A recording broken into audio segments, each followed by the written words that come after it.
the singer, he will do crowd surfing, right? So what they did, right, was they took out this mattress. Right? And then suddenly out of nowhere, this mattress went on top of the crowd. So he literally crowd surf in Esplanade Concert Hall on a mattress.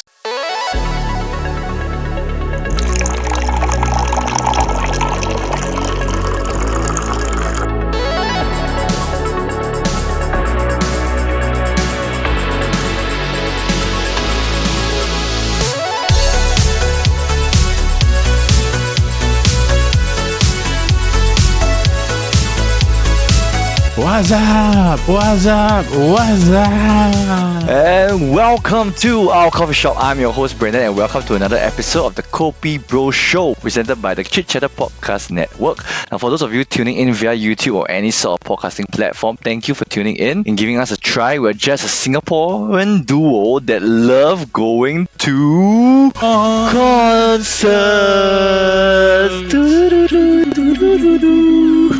Speaking of going to a concert, today I'm joined by someone who has performed actually at a lot of concerts. I'm joined by Eldad. El, how are you doing? I'm alright. Just a bit now. Singapore freaking hot. So even though the really aircon is on right now, right, it just turned on. My room is freaking hot right now. Actually, for El, I actually heard your band is called Stopgap, right? Yeah, correct. Yes, I actually heard you all perform live once. I think once or twice. I think maybe twice. Was it at the launch show? Was it? Yeah, I think so.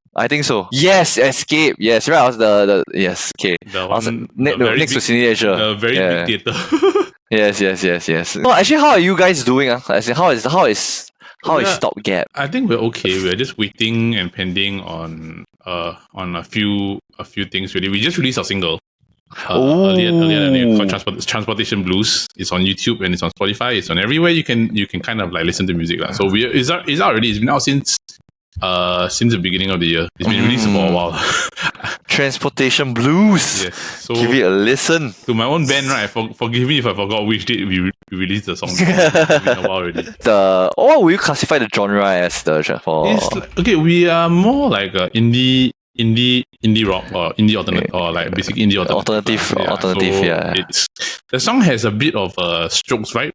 A bit less laid back than the Strokes. Oh, do you all have full-time jobs, right? This is not the full-time job. We have full-time jobs individually. So how you all juggle? How you all juggle like full-time job? Then after that, as well as after doing this podcast as well. Then after that, wow, it sounds like a lot. If you want to do it, you'll do it. You'll find a way to do it. Like people ask like, hey, how do you juggle work plus doing this podcast plus band, right? I mean, like, it's at the end of the day, right? You got 7 days a week. You just need to allocate time to do it. 3 hours of your week. It's not difficult. Plus, y'all been together for so long, right? Yes, it's coming to 14 years already. So actually, we're talking about that. Our next segment, right? Actually, it's called Kopi, and we're covering a trending news story of the week. And for this week's story, right? I don't know where is it related. It's also showbiz, I guess it's under the same tag. And if you haven't been living under a rock, we will be talking about you who came from the superstar. Kim So-hyun. We know that Kim So-hyun was under a very, very big controversy because of the fact that Kim Se-ron, she actually committed suicide right on his birthday, and she posted like a SNS post. And then after people dig in the story, the family came out and said that actually they were in a relationship. Then she had a car accident. She had a car accident before that, and the agency said that he said that he will cover. Then after the agency in the end sent her a bill for it. Then after she got no money, then she said there was a message out to him saying that why must you do this to me? After all this happened, the whole thing is that now he's under shade because when he first met her, she was 15 years old and he was about 20 something, 20 plus. There was accusations of grooming. His agency has already came out and said that they were together, but only after that, not when she was underage. It's very sad that the culture there as a celebrity is just so. It's not that open. It's really such a lonely occupation already, right? I do think that at the end, that in Korean culture, right, the biggest issue is that celebrities are supposed to be like kind of like role models, or like they are like the highest part of society. So it's like, like idols, that's right, idols or like even actors, right? They have to behave in a certain manner. They have to be very professional. They have to upkeep. So they have to upkeep a very, how to say, like polite and professional image. With a lot of hidden secrecy, right? It's also not surprising that certain things, a lot of people don't know one, only the agency will know. Because if you've seen like stories from K-pop and Korean idols, right? It's like there's some agencies that they actually prohibit dating from a certain point. Everybody knows that the initial contract is from your trainee all the way to your opening contract. It's not a contract one. Yeah, it's brutal. The contract is like really is but it's because the companies really do put in a lot of effort and a lot of training and there are so many trainees. So the first nobody they have very little faith of you making it. So it's like so you make it, then like when you recontract, then after that's where your contract is like saucy. Like and even while all this is still ongoing, right? Then you can see the netizens' reaction to this, right? It's the fact that sometimes it's because of the fact that it's such an unforgiving culture, right? Where there's a scandal that everybody show shame. Then after when the person comes to say, "Wow, you see, it's all your fault for nobody was on his side." Then after it's just like, "Wow, this is such a vicious cycle." Yeah. Because there's a track record of like artists and idols and celebrities committing suicide because of the pressure. And the scandals, and the fact that there's a scandal, then they can't upkeep their fame and the thing is their entire life is there as an idol. So it's like it affects their not just themselves, their family, their work, their image. Correct. So because even for this Kim So Hyun, like Prada has put out their collaboration with him. Like all the shows are pulling out. Or like other countries, right? You cannot scandal. It's just another tabloid day. It's just another week. Wow, it's just really some of them actually they love in US or in some of the European countries they love scandals because it's like at least they become more famous. Because honestly, who knows the actual story? Only the people involved know the actual story. So it's very unfair that you're sitting down on the sideline hearing gossips and like bits and pieces and just like throwing shit at everything. So honestly, just let them settle the thing. Come out once the truth come out. If the truth come out, like then after that, you just keep your opinions to yourself. Now, Al, before we start, do you still have time to go for concerts? I'm selective. Ooh. Yeah, so I'm really quite selective in like the concerts also, right? Plus also, right, to me the biggest thing is I'm not a huge fan of like crazy ass crowds. So like there are certain concerts that I will just purposely avoid because honestly, in Singapore, the ticket prices are too high for certain things. It's it really insane, bro. It's like too stupid already. I'll be like, I don't want. Yeah. Because me and you, we go for really very different concerts. Yeah. Because you right. I'm a lot more mainstream, a lot more, and the costs are going to be huge. Then for yourself, it's really probably a lot indie rock. So what for yourself? Which was the last concert that you have been to? The last one was Red Hot Chili Peppers. See, that would be a nice. That would actually sounds like a nice concert to go to. So it was like Red Hot Chili Peppers, and then I opened with Stopgap for Bombay Bicycle Club. Oh, so those were the last two that I went to and I went to the Red Hot Chili Peppers concert. I think like last year. That was the last one that I actually paid.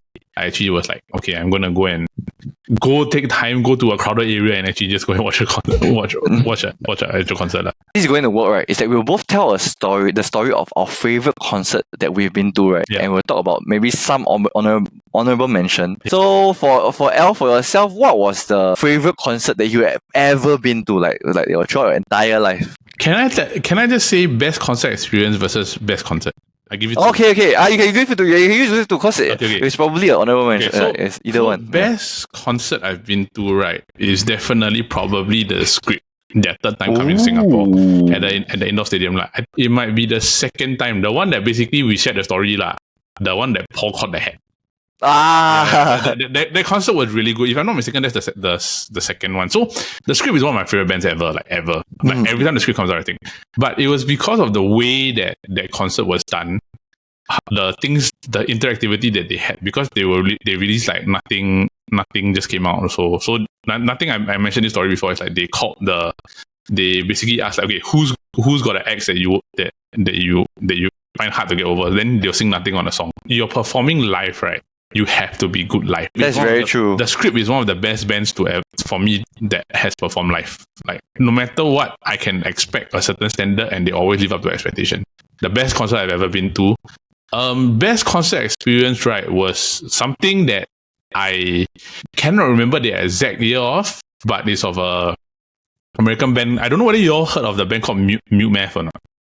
Mute Math. Yeah, Wow, okay, I so, can't say I have. yeah. So Mute Math is basically an alternative rock band. It is one of the best in terms of musical experiences, right? And the way that they do the concert, right, that I've ever seen. Because there was one part, right, where Esplanade Concert Hall is very formal, right? The drummer, he hits hard. So what he does, right, he has this thing where he wears headphones, right, in monitoring, then he will use duct tape, then he tape his head. The singer, he will do crowd surfing, right? So what they did, right, was they took out this mattress. Right? And then suddenly out of nowhere, this mattress went on top of the crowd. So he crowd surfed in Esplanade Concert Hall on a mattress. I can't even imagine it at Esplanade Concert Hall. Because the thing is, it's really it's where they do opera. It's like, opera singers go do opera. Correct. They do like really very formal like ensembles. Correct. And then here we have a crowd surfing.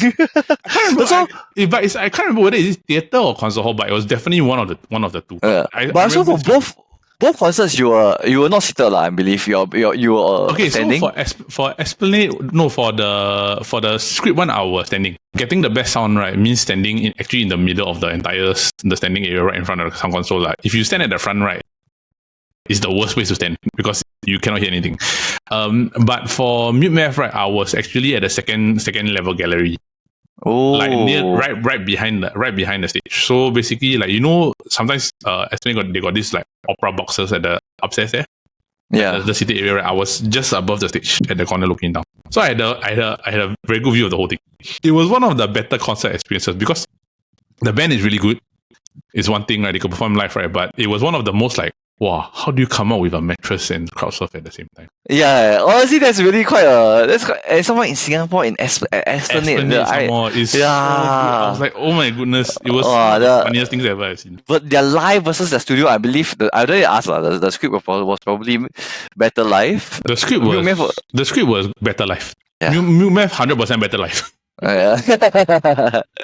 So like I'm a very big sticker for like if you want to be able to do live concert, right, you better be able to perform live. Yeah, like for me to pay more extra money, right, to listen to you live, right, it has to make sense that I that I'm listening to you here is better than I listen to you on my headphones. If you're nice on my headphones, why would I pay? What for do I pay to come here? Yeah, for the light. Yeah, for the lights.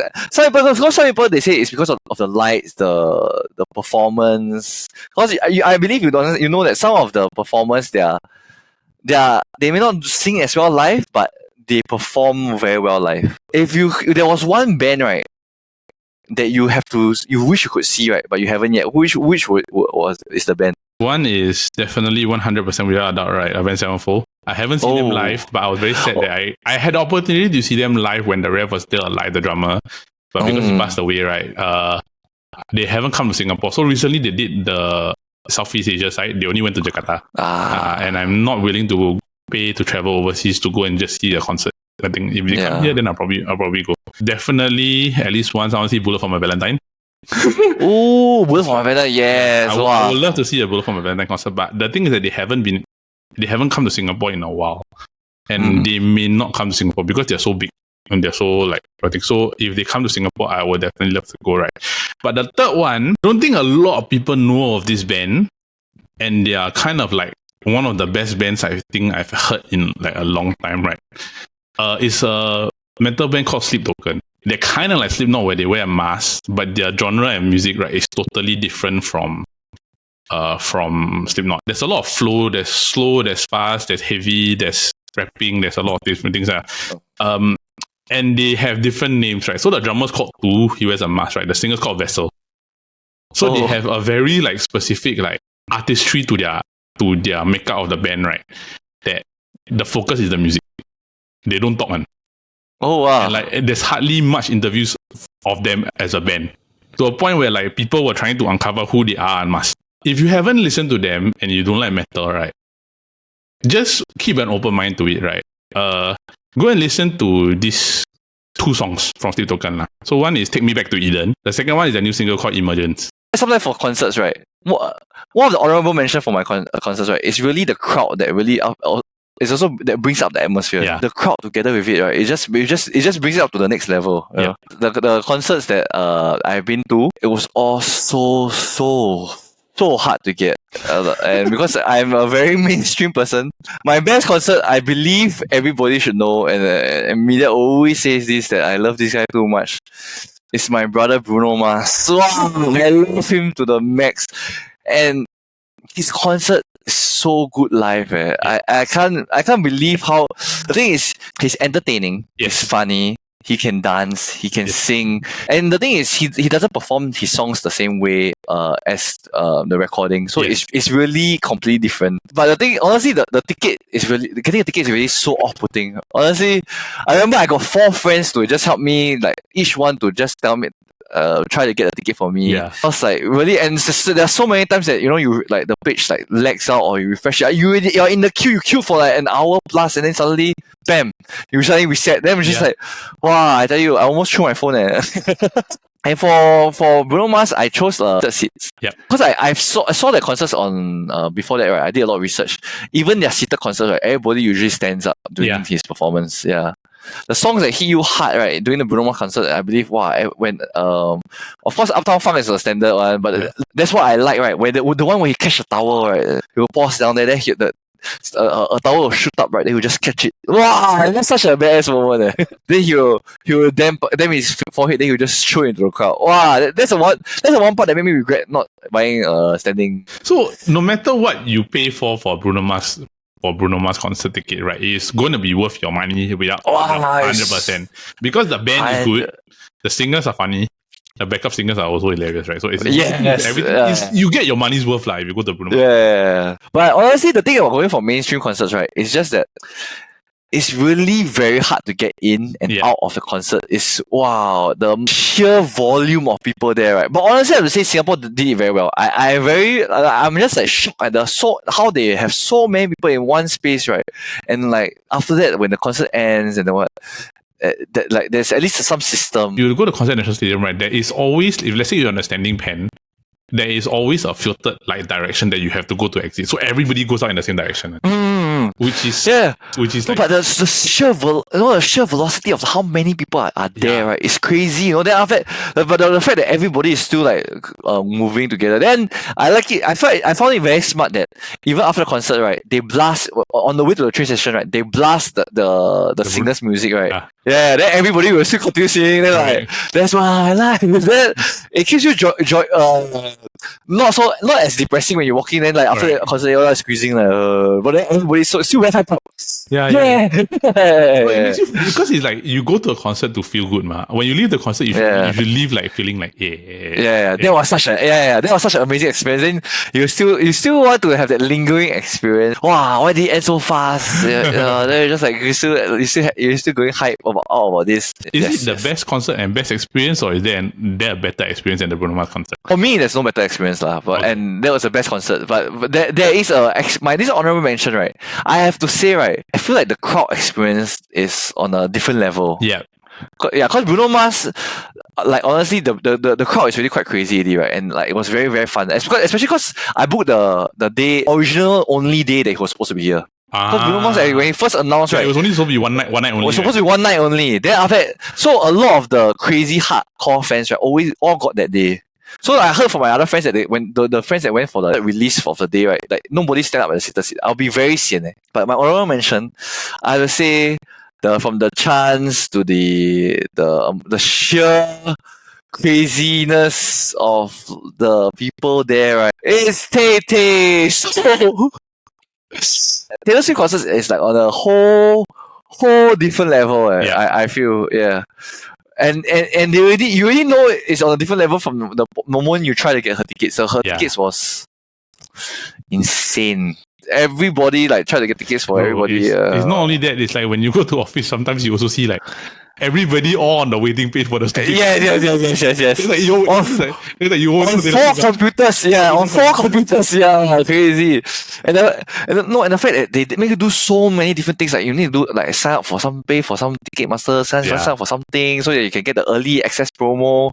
So it's the same place, National Stadium, and honestly, the moment she came out on stage, right, the amount, when everybody screamed, right, it's the first time in my life, right, the atmosphere, if I just felt like it's very out of body experience. Like the amount of screams, right, it's like I couldn't even hear myself think, like it was the first time that it ever happened. It's an open air place, man. So it's like, for a fact, it's not supposed to be, like, it's usually impossible to be that loud. The moment she came on, and like, it's because there's so many people, right, it's like the entire National Stadium, right? I was just like, damn, this is crazy. Was it like the whole stadium is full no matter? Because there's some concerts where they block out certain portions because of the stage area. National Stadium, usually the people do like the center, then they block out one half, half or maybe a quarter, right? She blocked out the entire one side, right? There's only one small portion that was nobody, right? But they still sold tickets for the behind the stage. Behind the stage.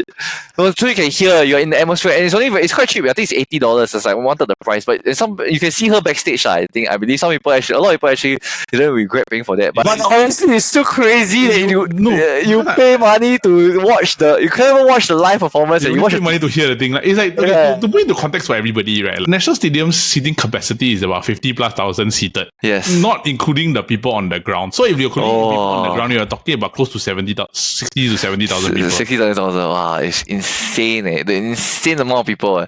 And when 60,000 people scream at the top of their lungs, right? I have to say, it's insane.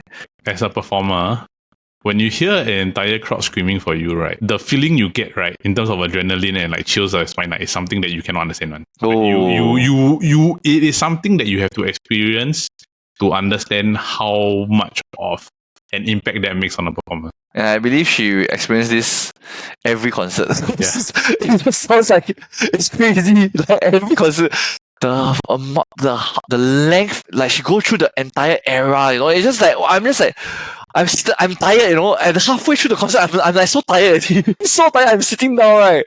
I'm just like, wow, I'm forcing myself to stand up at the upbeat songs, but then like, wow, she's over there performing, and she's doing the entire performance, singing, and you can tell she really tell it's live. Considering the amount of people there, it was really quite easy to go home, it was it was hard, but I have one more honorable mention I forgot was U2. Oh, I went for their live. I went for their band before. So their live performance. U2's live performance was great, but my seat wasn't very good. So that's why I say it wasn't. I wouldn't put it there as like the best concert experience. The best concert, yeah. But honestly, if I had to go for one band to see again, right? It's like not say again, like the one band that I wish I could see, but I haven't seen yet, right?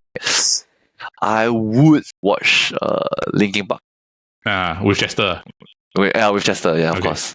Yeah. For people that have never been to a proper rock or heavy rock metal concert, right? The energy is different from a mainstream concert. Yeah. It's different energy.